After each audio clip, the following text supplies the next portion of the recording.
Hey everybody, Jason here. Again, another special guest episode series. This is going to be part one about authenticity. Welcome to the Authentic Persuasion Show. My mission is to help fill the world with authentic persuaders. So you being here, taking in this content, watching the videos, or listening on the podcast means so much to me, because hopefully we can shift the perception of sales, how people do sales, and help people be successful in sales, make more money, close more deals, help more people, and just make it into a successful career. I'm excited for this guest. We have been rescheduling and postponing it and moving it around, and mostly that's my fault. And I'm super excited for this for multiple reasons, just in the conversations we've had. I've got Dr. Dimitri Kapelianis on the podcast today with me. He is from the University of New Mexico Center for Sales and Business Development. He is the director of the center at the university. He's a tenured professor of marketing. He teaches, researches, consults, runs the sales teams of the students, and so much, which is where we got connected initially. I have reached out to, spoke with a lot of sales professors. Obviously, many of your group on the podcast so far in season 7. And one of the things I appreciate about you so much is you're very open.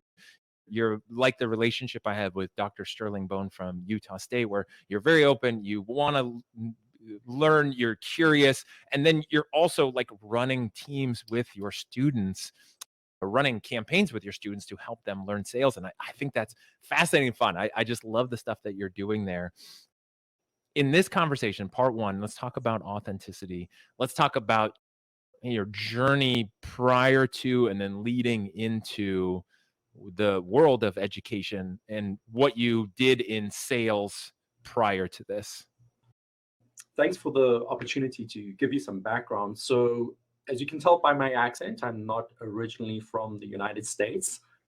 And the combination of the accent and the name normally causes people some cognitive dissonance. It's a Greek name, but a South African accent. So back in South Africa, I straddled the boundary between commerce and academia. So I worked in commercial market research, data analysis, consulting work, but I also worked as a lecturer and did academic research and academic teaching. And at some point I decided I really want to focus on academia. That's my first love, my primary love. And I came to the States to read for a PhD at Arizona State University. And I was fortunate to have some incredible mentors, including Dr. Beth Walker and Dr. Mike Hutt, who co-chaired my dissertation. And they both had this idea that, yes, an academic dissertation needs to be theoretically sound and methodologically rigorous, but really importantly, you've got to solve a problem that a company cares about. And one way that you know that a company cares about this problem is that they're willing to give you a lot of money to work on the problem. So IBM funded my dissertation research, and the question I answered in my dissertation is, what are salespeople doing in these large, complex sales engagements? What are they doing when they're winning these engagements versus what are the same people doing when they're losing these engagements? So average engagement size is about $25 million. It takes 6 months to 18 months to put together a proposal for the customer. And it's not about the salespeople, right? Because it's the same salesperson who's sometimes winning and sometimes losing. It's about what they're doing when they show up. And so that really triggered my love of sales and my interest in sales. My first placement after completing my PhD was at Emory University in Atlanta. For 5 years, I taught a course called Sales and Business Development. And then I came to UNM, also taught marketing, taught sales, and I really wanted to start a sales center. And this was something I'd seen happening around the country and taking off. And I thought, this is so important. Our students need to have the skill set. And there wasn't a lot of interest or buy-in from colleagues. I think a lot of my colleagues had very negative stereotypes about what sales is. And I spent an 18-month stint as associate dean. And during that time, I built up a lot of goodwill and social capital and political capital. And when my time came to an end, as I'm walking out the door, I told the dean, look, I really want to start a sales center. This is incredibly important to me. And I'll make you two promises. One, I will never embarrass you. Two, I will not ask you for a penny. We will self-fund from day one. And the only thing that I ask of you in return is to get out of the way. I'm rather going to apologize if I do something wrong than constantly come and ask you for permission for what I'm doing. And so the dean said, yes, go ahead and do it. That's where we are now. So this long, winding road of academia, industry, research, data analysis, consulting work, to where I am now doing research and teaching focused on sales. When you were in South Africa before coming to the US for the PhD part, had you done sales, been in any type of sales role, or was it mostly academic? The kind of selling that I was doing was build and sell. So I worked as an account executive for a research house, and how you get most of your work. So new work comes in primarily through responding to RFPs. And then the kind of, once you've secured a client, then you're trying to cross-sell, upsell, and get a bigger share of the book of business. So the key thing that I learned there was, because it's build and sell, never overpromise, because whatever you sell, you have to build. You are the person who's going to deliver on the promise that you sold. And so I think I learned very early on in my career, don't overpromise. Watch what you promise, because you've got to deliver on that promise, and your reputation is on the line if you can't. So not a traditional sales role, more kind of an account management, account executive sales role. Yeah. And so just on that topic for a moment, it's interesting because I think so many times what can give people, salespeople, a bad reputation and or make salespeople struggle so much is when they overpromise and oversell or sell something that's not there. Customer gets upset, or there's cancellations, or there's retention issues, or there are all kinds of challenges. Was that easy to do? Were other people having difficulties with it? Because that's not a standard thing for salespeople to not overpromise or ignore the things that something doesn't do. It's not even overpromise. Sometimes it's Right. like just the underdeliver. I think it's a sort of a self-selection issue. If you think about researchers, whether they academic researchers or commercial researchers or analysts or consultants, Yeah. that whole group of people, like their primary thing in life, the thing that they value more than anything else is the truth. That's what they're in search of. And so when that's your primary interest, like what is the truth, then you go, why would I say this thing that isn't true in order to close the deal? You'd rather not close the deal than say something that's untrue. And so I think it's just a self-selection thing, that people who work in that line of business, what they're most interested in is the truth. I don't think I struggled with it or people struggled with it. The part that maybe becomes more difficult later on is, okay, you're given this huge number maybe, and you go, how am I going to get this number? How am I going to achieve this number?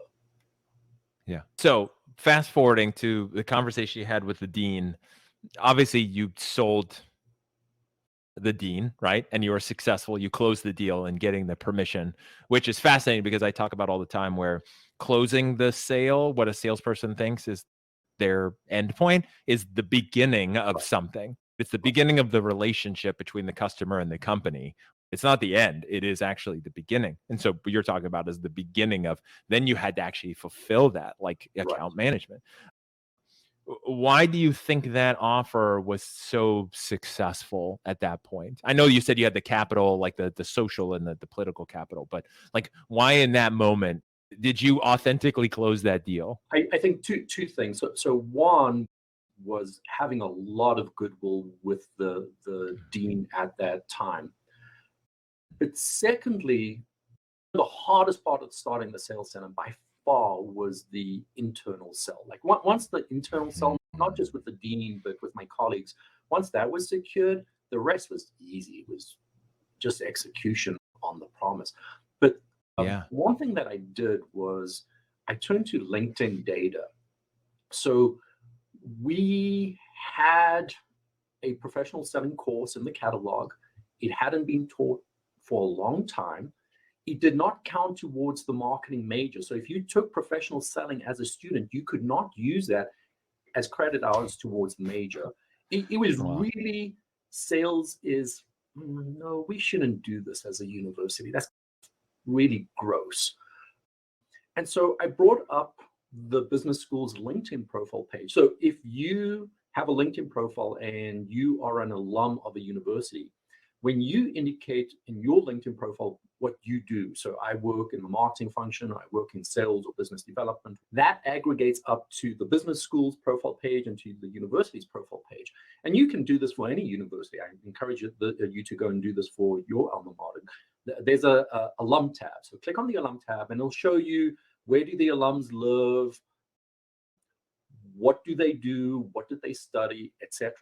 So for our business school, at the time, number one was business development and number two was sales. And I knew we weren't teaching business development or sales. So in other words, our alums are doing things when they graduate that we're not preparing them to do. And I thought, shame on us. What an Wow. incredible shortcoming on our part that our students are basically going out into the world, having secured a degree, and they're totally unprepared for what they're going to actually end up doing. And so that piece of data, that piece of evidence was very compelling to my colleagues that, oh, okay, we do actually need to train and prepare our students to take roles in sales and business development. And I love that, right? If we look at that in the second part of our conversation with sales process, but fundamentally it's you looking at the data and then in selling that way, but then also the long-term relationship. Like you said, I think it's 18 months of going about that. So you come from a selling background that's more account management than like sales, right? Like in versus what a lot of other people like the business development and the salespeople from your university might get into. And then you go into teaching it and researching it. And so how do you approach that with the students from the authenticity side of sales, like Mm. and helping them understand that? So I think there are a couple of components to this. The first is persuading students to take a sales class. Let me tell you that very much fewer than 1% of students come to a university and say, you know what, mom and dad, I want to be a salesperson. That just doesn't happen. They come to university and they're going to become marketers or influencers on social media, or they're going to become accountants, or they're going to get CFAs or something else. But definitely they are not going to become salespeople. And so the first thing I do is I sell my class. I have a little pitch video that I share with all the advisors when registration rolls around for the next semester. And it's 5 minutes long and why you should consider a course in sales. I will go to the core classes a couple of weeks before registration and pitch students on taking a course in sales. I have a great reputation. There's a lot of word of mouth. I use social media a lot to get out the word of what it is that we're doing. So the first thing is you've got to get students to register for the course, and most of them have never thought about doing this. Now they're sitting in the course and they go, this guy wants me to be a salesperson. And so they sit like this. I'm not going to let him contaminate me. And what you've got to do there is challenge and upend their stereotypes of what they think a salesperson is. Because what they think a salesperson is someone who is inauthentic, manipulative, slimy, gross, short-term, transactional.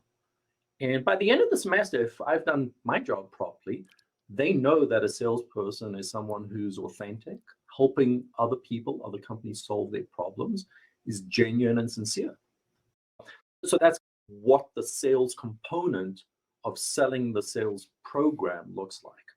I love it. I haven't heard any other professor talk about that intentional process of selling the course itself instead of what's standard is just put it in the catalog and hope people sign up and hope that some momentum builds. So I love that. And I think what's fascinating and fun, and I always look at this from the angles, and that's why I love these sales programs at pretty much all the universities where they're corporate sponsored, is to make the program successful. The people, the faculty involved are out there basically enrolling, selling sponsors, companies who are then involved.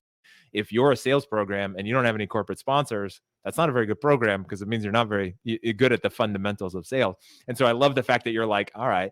And if people see the video and they like what they're hearing, that means you're effective at that part, which means it's going to be effective for them. And I absolutely love that.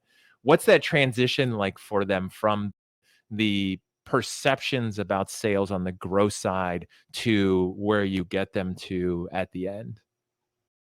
You can sometimes see it visibly.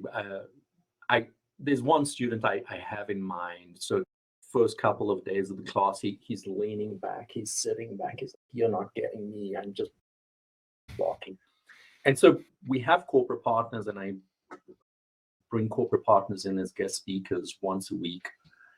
And I always encourage and advise the person representing our corporate partner, who's normally typically a VP of sales, that's fairly common.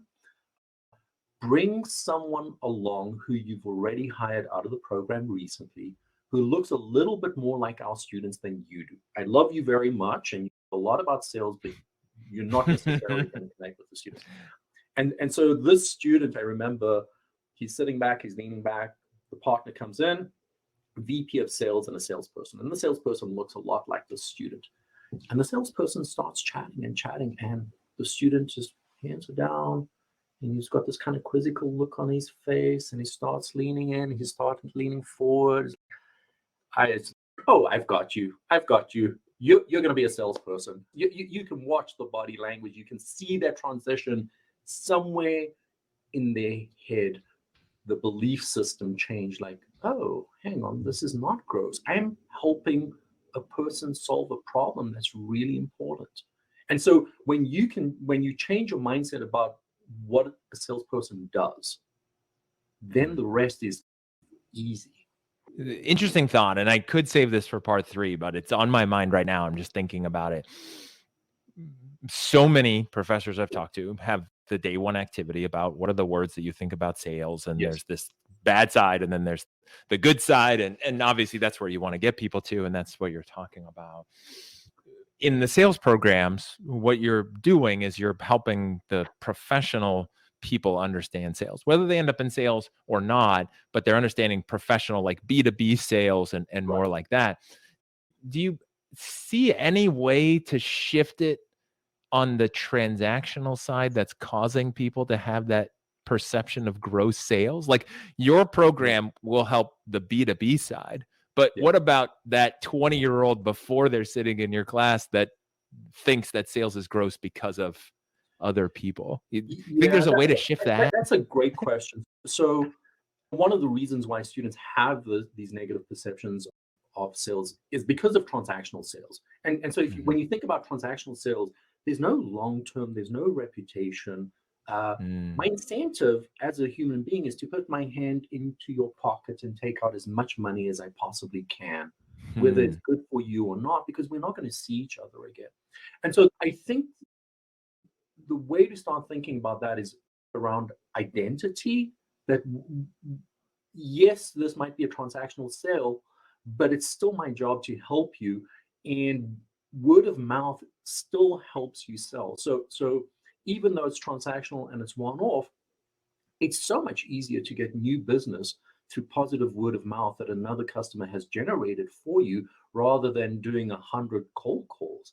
So even if you're doing a transactional sale, I think it's still in your best interest to really be ethical, to really be authentic, to help the person solve their problem and let them become your salesperson.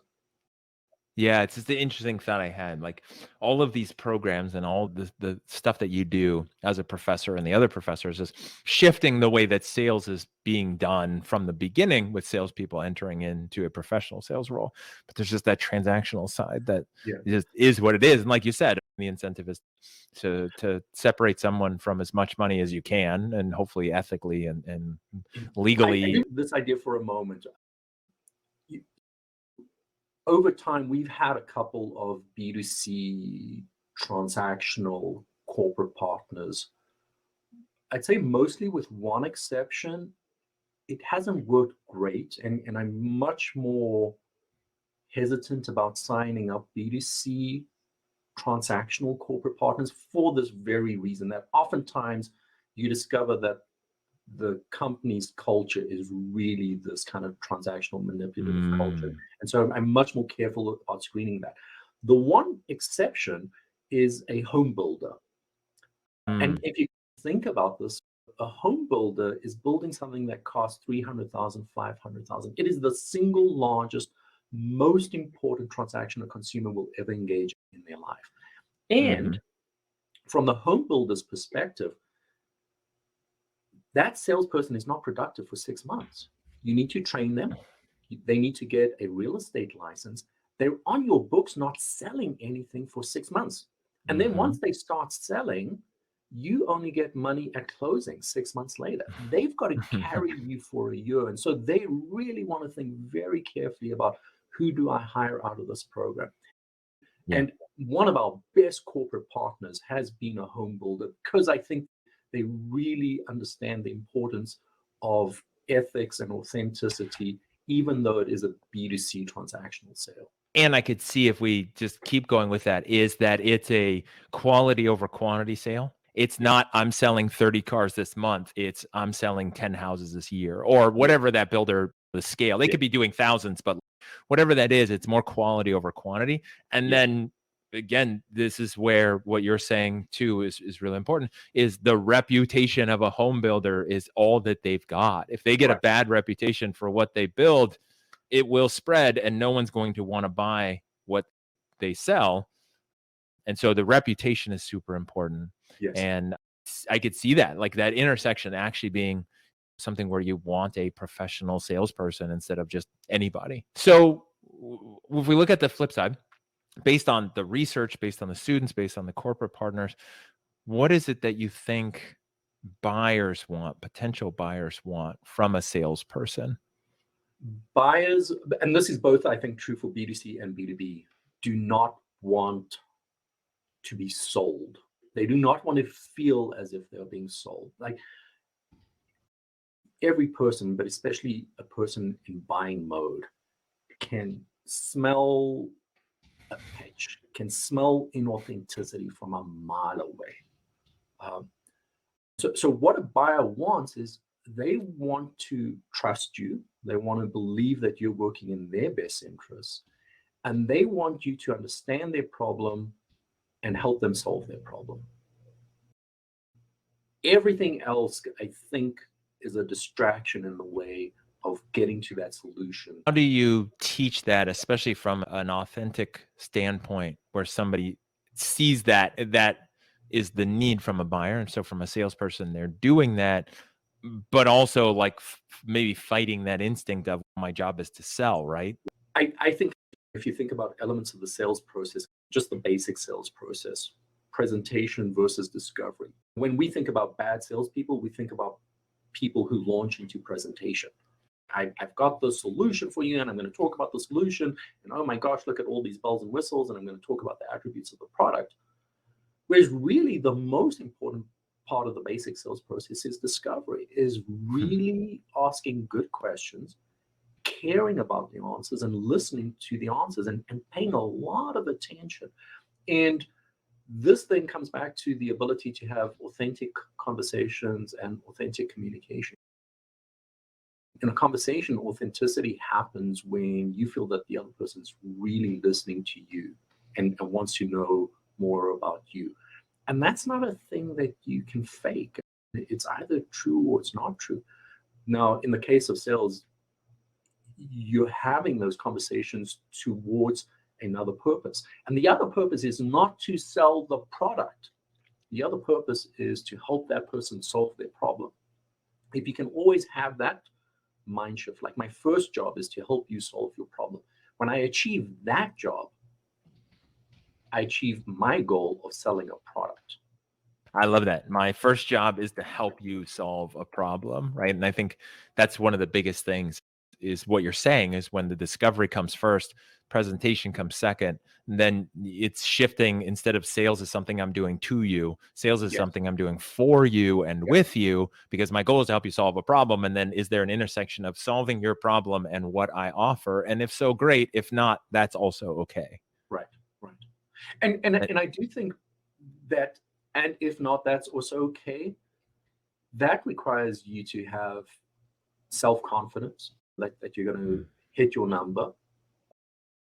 It requires you to have support from your management team, that you don't have this crazy, unrealistic number, and so you get this panic breath because you think you're not going to hit your number. That is something that buyers can also detect from a mile away. Is, again, your primary interest is hitting your number. Your primary interest is not in helping me solve my problem. I love it.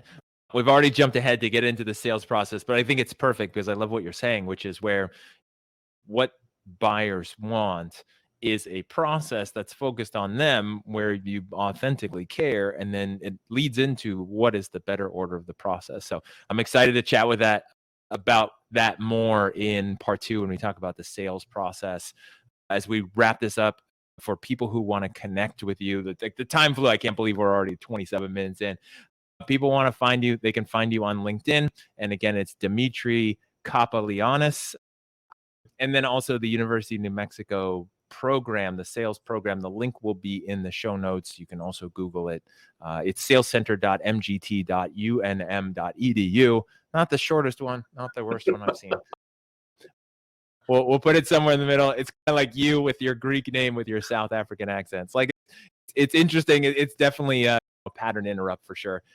Thanks for being on here and sharing this first conversation with the audience. I appreciate it. And for people tuning in, make sure to check out part 2. We've already gotten to it. We're going to dive into it more. We're going to talk about sales process and persuasion and really what that involves in this day and age. If you're here, there's a reason you're listening to this. There's something for you to get. Hopefully you got it. Hopefully you're taking notes. And as always, thank you for tuning in, for being a part of this journey and helping fill the world with authentic persuaders.